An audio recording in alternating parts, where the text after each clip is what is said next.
Chicken চাপ, chicken কষা বহু কিছু বানিয়ে ফেলেছে। বাড়িতে এসে তুমুল ঝগড়া। মাকে বললাম আজকে যে করেই হোক চিকেন রেজালা বানিয়ে দিতে হবে। মা তো বললো ঠিক আছে তাই বানিয়ে দিচ্ছি।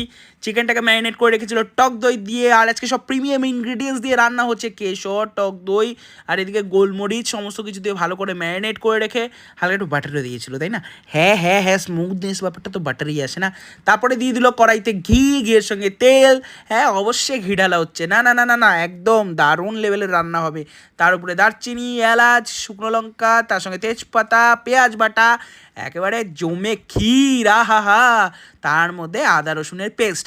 এবার যাচ্ছে ম্যারিনেটেড চিকেন, কালারটা কিন্তু হলুদ। যাই হোক, খেতে কিন্তু আজকে চরম হবে ব্যাপারটা। চিকেনটা হবে নরম, খেতে হবে চরম।